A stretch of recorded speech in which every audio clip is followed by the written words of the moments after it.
Well, Nasruddin, being the Imam of the village, he was busy with all his busy work with the people, so he didn't really have time for a whole lot of animals, but he had one sheep. One sheep.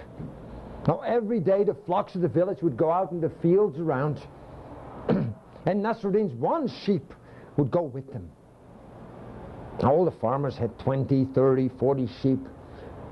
And he would wait, Nasruddin, he'd wait at the edge of the village, and there he would see the flock coming, and he would say, "Oh, look at my sheep." Because the fattest, the most beautiful, the best of sheep would be his. And he would say, "Look at that sheep there in the front. That must be my sheep." And when they would come closer, he would see that it was not the best of sheep. He says, "Oh, no, it's that one in the middle, that fat one, that big one." Well, everyone, they let him be. Until one day that Mullah Nasruddin, he was standing at the edge of that village again, and Ahmed was standing next to him, the farmer. And he said, "Look at my sheep, look at my sheep." Said the Mullah, "Look at my sheep. Isn't it the best, the fattest, the most wonderful of sheep in this flock?" And Ahmed, he shook his head and said, "Surely, Mullah, we all know it's the best sheep. We all know it's the fattest sheep of the flock. But," he said, "just think. After today, you will not be able to enjoy that sheep any longer."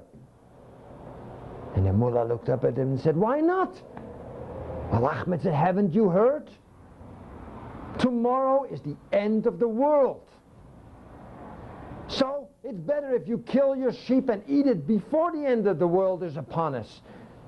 Because beyond that, you won't be able to enjoy it anymore." "Well, how do you know?" The Mullah said, "Well, everyone's heard it. Tomorrow is the end of the world." "Are you sure?" "Well, let's see." So they walked into the village, and they walked into the market. And Ahmed said, "Isn't it true that the Mullah should kill his sheep today, because tomorrow is the end of the world, so we can at least have one more feast before the end of the world?"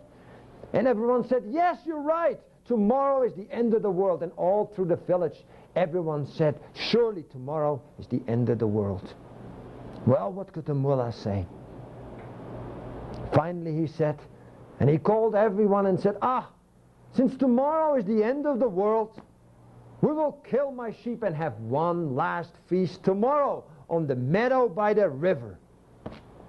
Well, Ahmed and all his friends were happy, because finally they had outwitted the Mullah, and he would kill his sheep and cook him one last great feast of rice and pilaf, rice pilaf and mutton.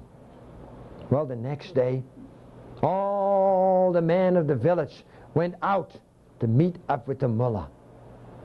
And he was standing there by a big cauldron in that field by the side of the river, and he was stirring and stirring and stirring. And the smell of food was coming from that cauldron. And the Mullah turned to the men and says, "Since it's almost the end of the world, why don't you do what we've always done since we were boys? Why don't you have a last swim in the river? I'm too busy cooking here, but at least you guys, you could enjoy yourself for the very last time." Well, so said, so done. They all took their clothes, they put them in a big heap, and they ran down to the river. And there they swam and swam and had the best of times, and almost start feeling ashamed for the prank they had played on the Mullah. But suddenly, between the smells of that food that they had been smelling, there was the strangest of smell.